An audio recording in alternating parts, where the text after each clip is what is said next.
December the 21st. Let's get it. So last night's prop challenge was Dennis Schroeder.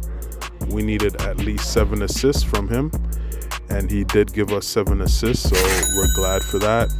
The pick we had was for Cleveland to beat the Jazz in Cleveland, minus 5.5. The game finished Cleveland winning 124 to Jazz 116. So that's cool. We got 2 for 2 last night. Now, the player matchup we had was Kawhi Leonard versus Luka Doncic.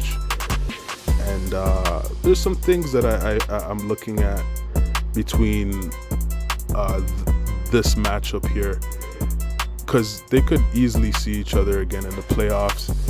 And I wonder, will Kawhi take on Luka Doncic at some point as, the main task? Kawhi at first, when he played in San Antonio, he was known as one of the best two-way players.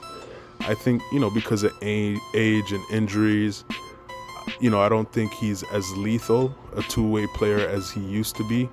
And sometimes you got to pick your poison.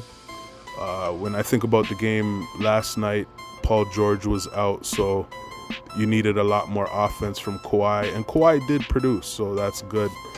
But they started with Terrence Mann on Luka Doncic. Also, Westbrook guarded him, and they don't do such a good job on him, and neither did Kawhi. Some of the times when Kawhi did step up and help, I could tell that Luka's a tough task for Kawhi too. So it could be a thing where it's like, Kawhi, Luka's gonna go off, so you might as well keep the other guys in check. Luka's Luka's a lot like Nikola Jokic in terms, like, you just gotta let them. They're gonna have a big game regardless. Luka's gonna get almost a triple-double regardless who's guarding them.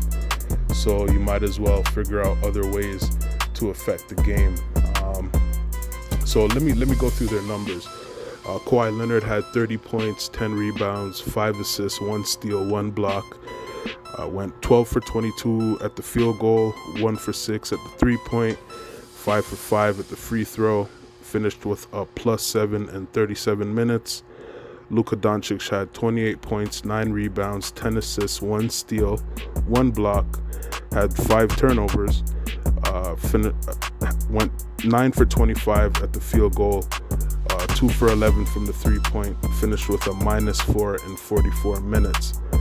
Now, like I said, they both had really good games, kind of similar, but I would definitely give it to Kawhi since they got the win. And Kawhi did pick his poison. He chose to be a threat offensively, and he was, and I think that was a big part of why the Clippers won that game. Let's not forget, the Clippers are missing Kyrie Irving. So we'll see how that turns out as time goes along. I think they have a few more matchups. But, these are two really good players.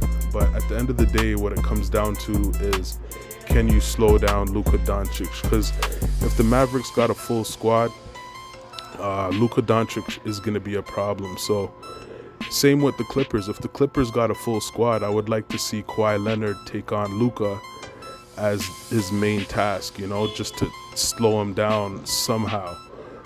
Because if they don't, that could be a problem. But it's interesting. These two teams, I really want to see how they do. So if they match up again, we're going to take a look at it again. So moving on to what we got for today. Today for the prop challenge, we got Chet Holmgren plus 0.5 steals. The pick we got is we're going to double down on Cleveland. Both teams got injuries. They're playing against the Pelicans in Cleveland. Both teams got injuries. Williamson is questionable, Valanciunas is questionable, and Herbert are all questionable. So I have no clue which one of those guys are going to play or not play. Cleveland has some injuries too. So this is a gamble. This is a big gamble. But I'm feeling Cleveland right now. I don't know what it is. And we'll see how that goes. I'm going to watch that game closely. Yeah, that's what we got for that. The matchup we got is Tyrese Halliburton versus John Morant. That should be a good one tonight. We'll see how that one goes. And before I end the video, I wanted to talk a little bit about the Raptors loss. A tough loss. I feel like there's some glaring issues, and those issues definitely stand out when they're playing against the defending champs. You get to see all the real problems that the Raptors have. One of them is agility. I think, like I said before, we have a lot of forwards, a lot of big size guys who aren't as quick on their feet as, let's say, Gary Trent. I'd rather see a Gary Trent. Gary Trent is a shooting guard. A shooting guard is close to your point guard. Like, he's quick. He's should be the second fastest guy on the floor. He should be able to pass the ball. That's another thing the Raptors had issues with. They were really slow on the passes, got a lot of passes picked off, and the movement on the court in general was just pretty slow. So they need guys who are more quicker on their feet. Plus the shooting. The shooting is not there. I asked a friend of mine, do you think Gary Trent's a sniper? He said Gary Trent hasn't been shooting well lately, and this isn't the first time, right? So, and he's supposed to be pretty much our best shooter. Him, then I'd say OG Anunoby, but neither one of those guys are snipers, right? So it's really tough. The Raptors, I think, need more agility and they need shooting. So, right now I think they're putting their best guys on the floor to start, which I get it. Anunoby, Siakam, Barnes, those are our more talented guys, but I just don't think it works in terms of, variety, the shooting, the movement on the court.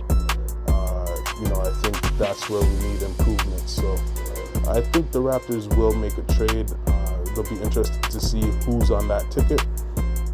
But February, we'll look to February to see what they do. So I'm going to leave it at that. Y'all have a good day, and we'll catch y'all on the next one.